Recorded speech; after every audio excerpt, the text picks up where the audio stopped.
Perry Show, brought to you by the United States Army and the United States Air Force Recruiting Service. That's right. It is, fellas.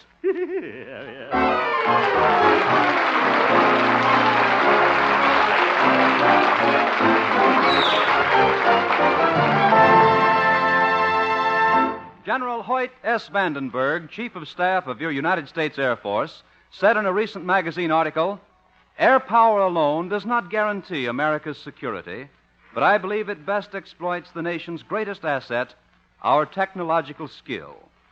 Your United States Air Force, in order to keep winning, needs men who have technical skills. Veterans trained in any service. Veterans with needed skills in such fields as radio, radar, weather, maintenance, and many others. You veterans who have such needed skills, if qualified, can now enlist in your Air Force, get back your old grade or better, skip basic training, and get your initial assignment to a nearby Air Force base. So take a look at the list of technical skills needed and find your spot in the Air Force by visiting your nearest United States Army and United States Air Force recruiting station tomorrow. You'll be glad you did, because your Air Force is a great outfit, one you'll be proud to serve in.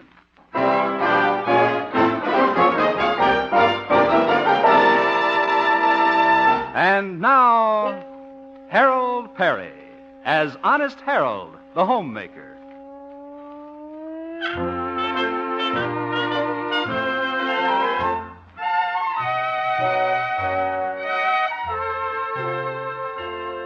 Once upon a time, there lived an awfully nice fellow named Honest Harold. That's me.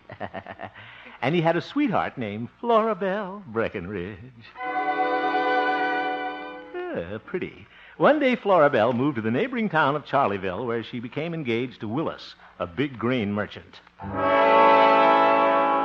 Oh, he was bigger than that. Last week, she came back to Melrose Springs on a visit, and who did she run into but Honest Harold? That's me again.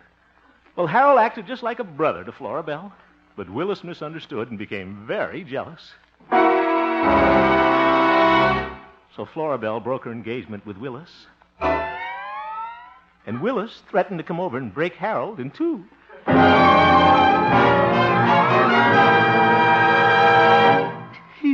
Sounds bad, doesn't it? It's evening now, and Honest Harold is nervously pacing up and down his living room, wearing out Mother's Congolium. I wonder when Willis is coming. For all I know, he might be in town right now, lurking around outside.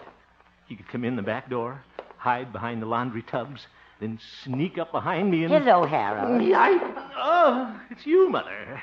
Why, what's the matter, son? Nothing. You seem a little nervous tonight. Nervous? Not at all. Why do you keep looking out the window, Harold? Are you expecting someone? Well, a fella might pay me a little visit. Maybe he won't be able to find the house. Shall I turn on the porch light? No, Mother.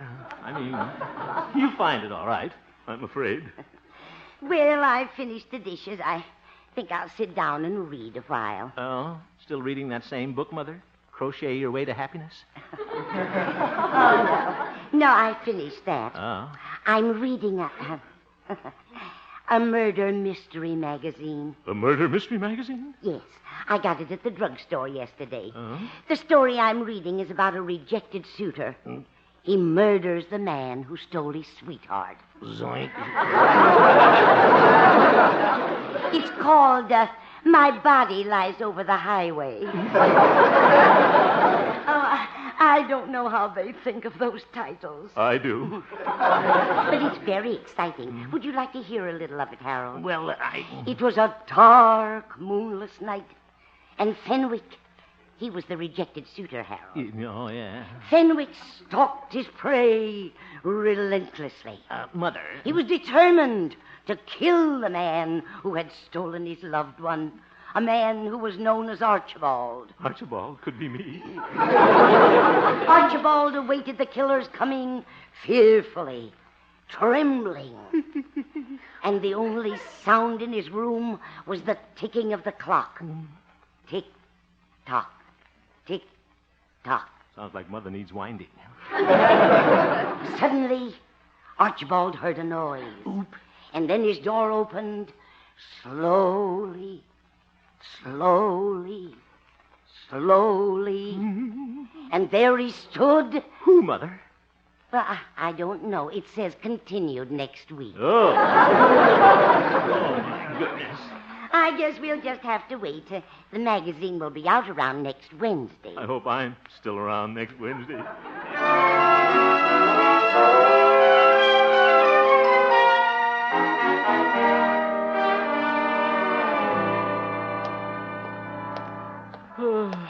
Certainly didn't get much sleep last night.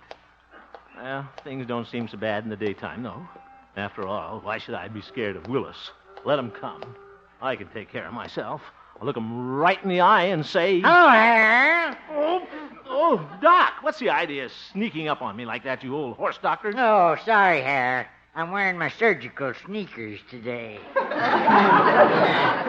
Guess you're pretty nervous these days. What? It must be awful to walk down the street and never know when sudden death will strike. Doc, please. Figure speech, Harold. Matter of fact, you don't have to be afraid of Willis. You can be ready for him if you just take my advice. Oh, what's that? Just answer this ad, Harold. I cut it out of a magazine last night. Let me see. Men and women learn jiu-jitsu by mail. Oh, my goodness. Well, it comes in very handy, Harold. See what it says?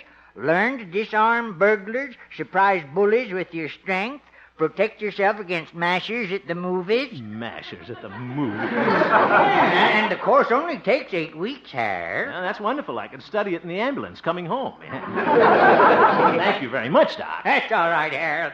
When you're in trouble, you can always count on Doc Yancey. Yeah, for more trouble. Yes, sir. He's Johnny on the spot when you need him. All right, Doc. When you're lost on the desert without water, who comes riding to the rescue on a camel? Rudolph Valentino. Huh? I'll see you on the desert, Rudy. Wear your surgical sneakers so I'll know you. Yeah, you'll be sorry, Hal. Old Doc Yak Yak in his jiu-jitsu. I wonder when Willis is going to show up. This is getting to be a war of nerves. Wish I could declare myself an open city. Better stay away from Florabelle till we get this thing settled. Maybe if I can just see Willis alone, we can arbitrate this thing. Oh, Tootsie Roll! Ye gods, it's Florabelle. I better get out of here. She's right on my heels. Harold, wait for me! She's gaining on me. Out of breath already. Have to cut out those banana splits. I can just make it to the YMCA. Oh, darn it, the only signal in town that had a change on me. Harold, are you trying to run away from me? Run away? No. I believe you were, and that's not very nice after I broke my engagement with Willis on account of you. Well, you see... Acting this way after all we meant to each other. Remember when you wrote in my memory book, yours till Niagara Falls? Well, yes. Are they still falling, Harold? I'll go see. Goodbye. Harold, you're not worried about Willis coming here, are you? Worried? Of course not. Well, I guess I never should have come back into your life. But I was drawn like a bee to a flower. Yeah, well, in Florabelle... Oh, don't fight it, Harold. It's bigger than both of us. Yeah, but so is Willis. Well, if I can forget Willis, why can't you? Harold, I just looked at the almanac, and you know something? There's a moon out tonight. I think there's a goon out tonight, too. Oh, it would be nice to go riding, visit all our old spots, and park in the dark. Park and... well... How about it, Tootsie Roll? I'd love to go for a drive in your car. A drive in my car? Sure, I'll be busy, but here are the keys. Drive any place you want to. Car's kind of hard to start, though. Give it plenty of choke. And don't ride the clutch. Goodbye. Harold, help!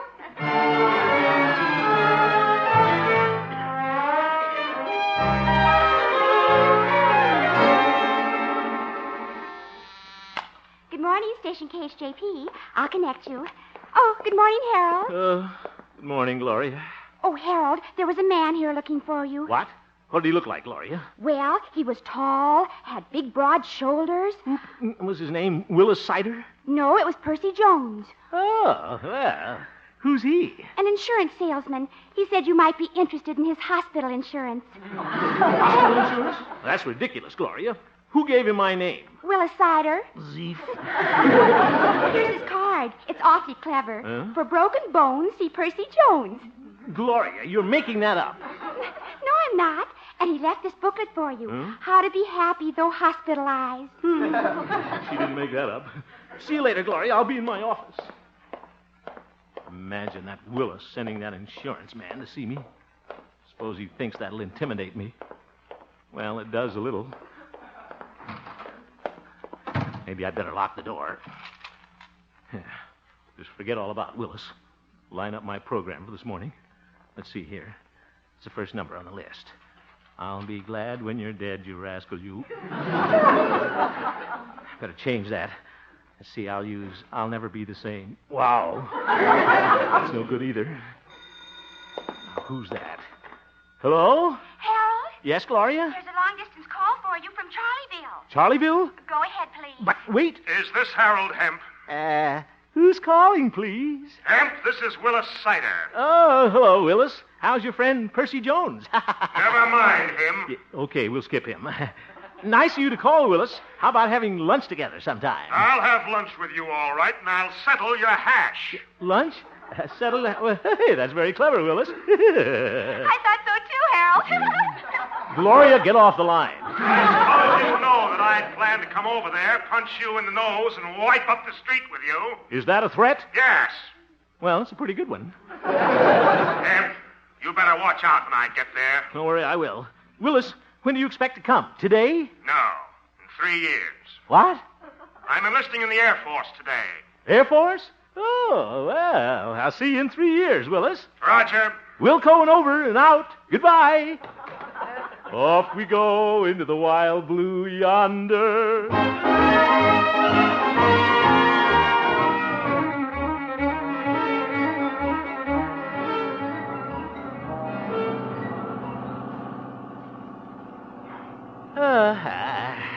Are you comfy, Florabelle? Mm-hmm. I could ride like this forever. Well, I'm afraid this 36 Essex won't last that long.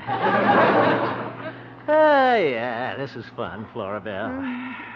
Just like old times.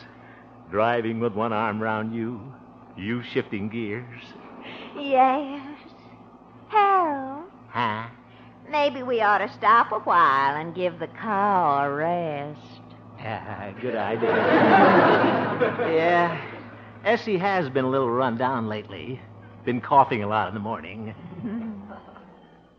Oh, look where we stopped, Harold. Right in back of our old high school. Yeah, and the same old crickets.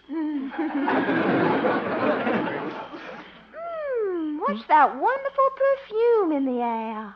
Winter blooming jasmine? No, that's oil of wintergreen. We're parked behind the gymnasium. Harold, I'm afraid I misjudged you. What?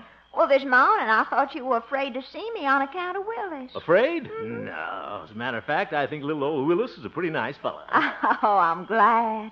He just called me this evening and told me about enlisting in the Air Force. Oh, he did? He felt awful bad. They wouldn't take him.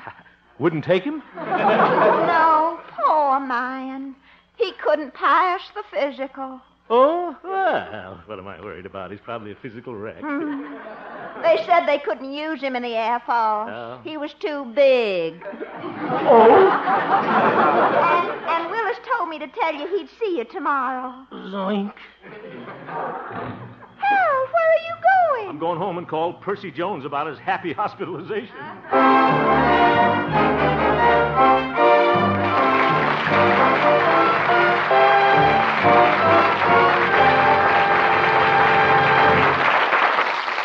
We will return for the second act of our story, Honest Harold, in just a moment.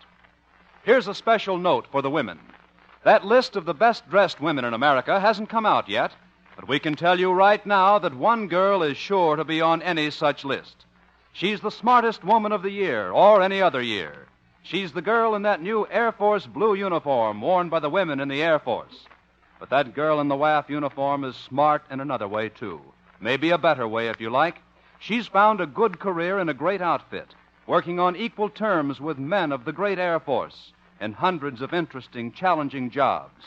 She's found a service in which the way is open to the top by means of officer candidate schools that produce smart WAF officers. What's more, many girls with college degrees are coming into the WAF to go directly to officer candidate school and win commissions. Another way of being smart. How about you? Can you qualify? If you're between 18 and 34, ask your nearest United States Army and United States Air Force recruiting station for the details tomorrow.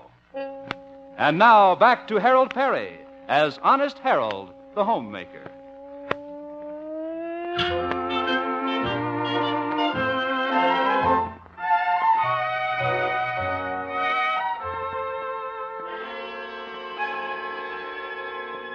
Well, it's a chill, windy day in Melrose Springs. The skies are ashen gray, and Honest Harold is a little gray himself, as we find him on his way to the Melrose Springs police station. Gosh, I don't know when Willis is going to spring out at me. Liable to track me down any time. I feel like a cornered caribou. This is the right thing to do, all right. I'll see Pete the marshal. I'll demand protection. Sure. Pete, I want to talk to you. Oh, Harold. Oh, what a police force. What can I do for you, boy? Well, you can wake up first. Okay, Harold. Pete, I'm a taxpayer, and I demand protection. Boy, if you're a taxpayer these days, you need protection. Yes.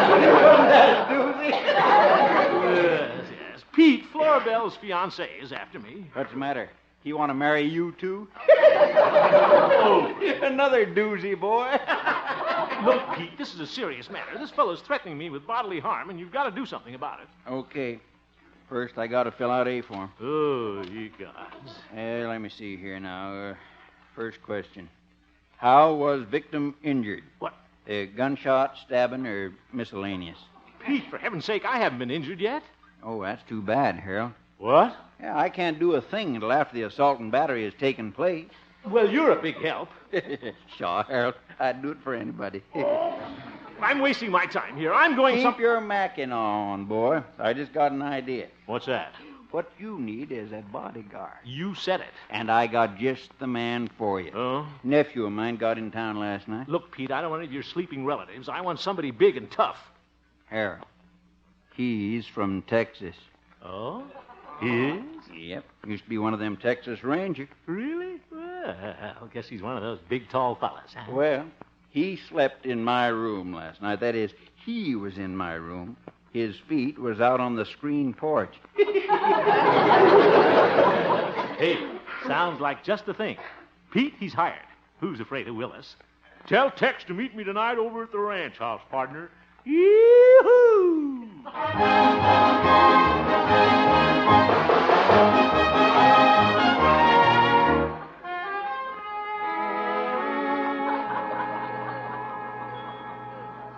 Oh, speak to me of love and say what I'm a-longing to hear. That I'll have a wonderful time with Florabelle tonight, dancing at the Antler Hotel in the Moose Room. I won't have to worry about a thing with Pete's nephew guarding me.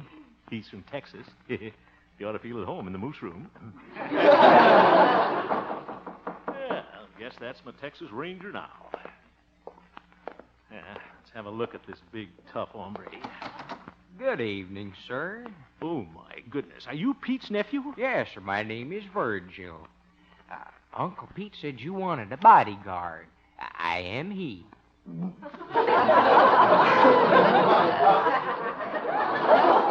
What a tall, skinny kid. Looks like an anemic semaphore signal. Come in, Virgil. Thank you, sir. Ouch. Shucks, I bumped my head again. Eyes open. Yeah. Sit down, Virgil. Thank you, sir. Sits down in sections. Well, Virgil, you can take off your guns if you're uncomfortable. Oh, shucks, I never carry a gun. Yeah. Why, it might go off. What? But Pete said you were a Texas Ranger. Oh, I was, sir. When I was 12, I belonged to the Junior Rangers. What? I was in the Coyote Patrol. Reminds me of Bowen Monroe. Look, Virgil, did your Uncle Pete explain you were supposed to guard me tonight? Oh, yes, sir. Well, you're certainly tall, but you don't look very strong. Well, I was pretty athletic in high school. I was on the basketball team for a while, but I had to quit. Oh? My head kept getting stuck in the hoop. Probably still wearing it under that hat. Yeah, that Pete. Well, come on, Virgil. I have to pick up my date, and then we're going dancing. Oh, good. Nice of you to ask me, sir. I'm kind of good at the one step. Yeah, Virgil, Florabelle and I are going to do the dancing. You're supposed to stay outside and guard me. Oh, I get it. I doubt it. Hey, I think I'm going to like this job. Mr. Hemp, I might stay here and work for you permanent. Over my dead body. Oop, what am I saying? Come on, Virgil, and watch out for that door jam.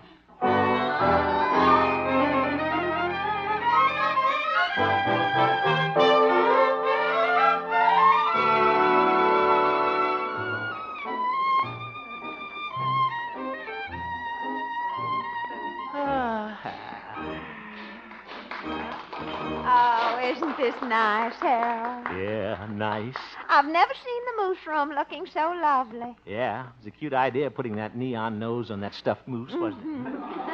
And it's so cozy here in this little booth, just the two of us. Yeah, hope it stays the two of us. Oh, you don't have to worry. Willis will never get past Virgil. He won't have to go past him. He can walk right under his legs. Besides, it's getting late. Looks like Willis won't come at all. Yeah, maybe you're right. You know, Harold, you've hardly looked at me all evening. It's not very flattering. Well, you do look awfully pretty in your off-the-shoulder taffeta. Oh, thank you, sir. You know, if you were to lean over this table, I might reward you with a little kiss. Well, I might just do that. I'll be right over. Just wait till I move this Dr. Pepper bottle out of the way. I'm waiting. Here I come. Pardon me, sir. Oh, for heaven's sake, what is it, Virgil? Hello, Virgil. Evening, ma'am. Virgil, what are you doing in here? Well, I got kind of hungry outside, so I came in the moose room and got me a moose burger. That was a doozy. Oh, my goodness. The doozy's running the family. Okay, Virgil, you've got your sandwich. Now, will you get out of here and watch out for that? Say, that music's kind of pretty, ain't it? Yeah. Ma'am, Yes? I don't suppose you'd care to have this dance with me? What? I'd be delighted to, Virgil. Look, you're supposed to be guarding me. Oh, well, just one little old dance. The poor boy's been standing out there in the cold. But if Willis comes in, you just call me, sir. Oh, And, sir, yes. would you mind holding my moose burger? I'll show you the Texas waddle. Dallas, Houston, San Antonio. Swing your partners, don't get thrown. Texas waddle. Willis could walk right in here. What a bodyguard. Better keep watch myself. Take a peek out in the lobby. Yeah, I think I'll hide behind that potted palm in the corner.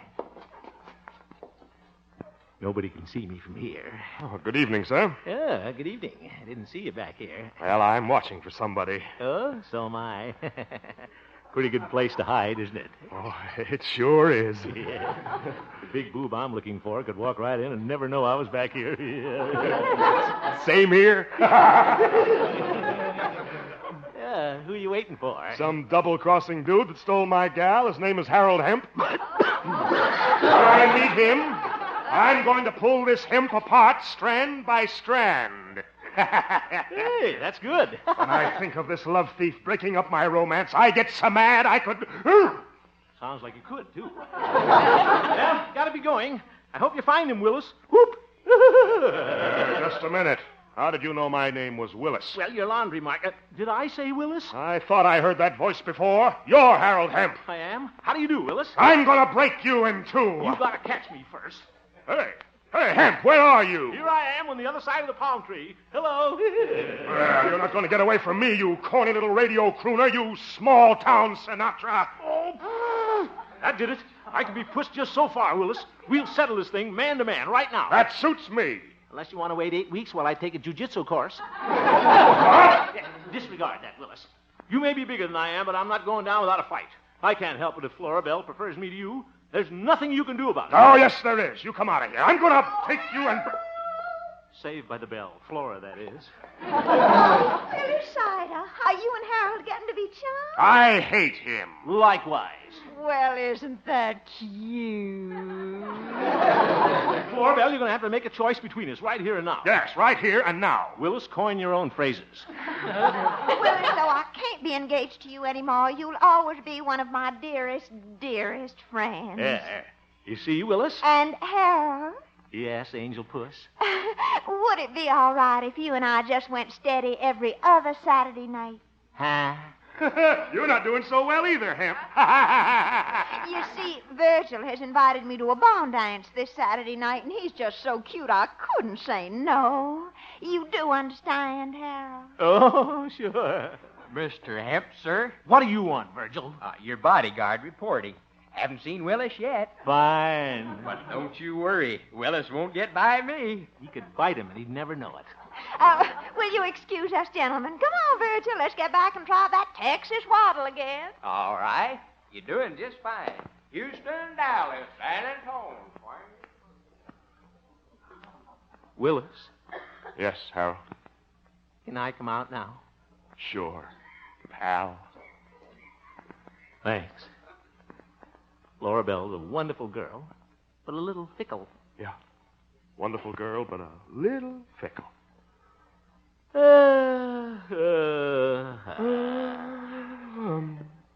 Come on, Willis. I'll buy you a moose burger. I'll eat Virgil's.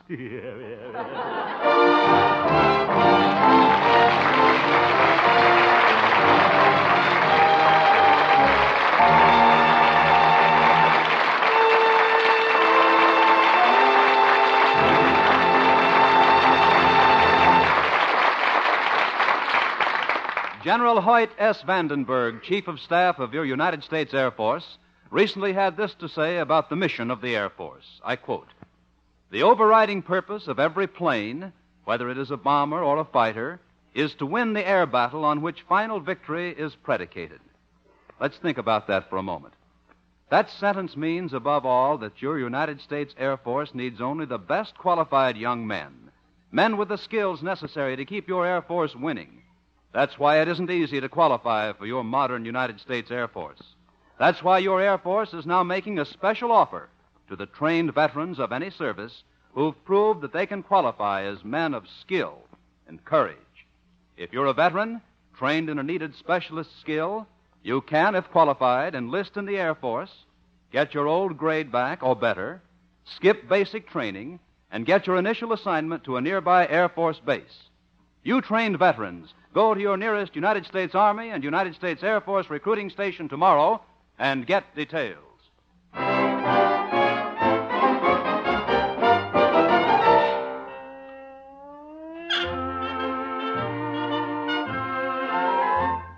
You have just heard the Harold Perry Show, Honest Harold. Yeah, that's me. The supporting players tonight included Jane Morgan, As Mother Hemp, Parley Bayer, as Pete the Marshal, Shirley Mitchell, as Flora Belle, Life Erickson, as Willis, Bob Easton, as Virgil. and featured Gloria Holliday as Gloria and Joseph Kearns as Old Doc Yak Yak. Yes, yes. Norman McDonald directed, and the music was composed and conducted by Jack Meakin. Yasha. The Honest Harold, created by Harold Perry, was written by Gene Stone, Jack Robinson, and Dick Powell. Yeah, that's an important name. The Harold Perry Show has been brought to you by the United States Army and the United States Air Force Recruiting Service. At ease, fellas. Visit your nearest recruiting station tomorrow. Bob Lamont speaking.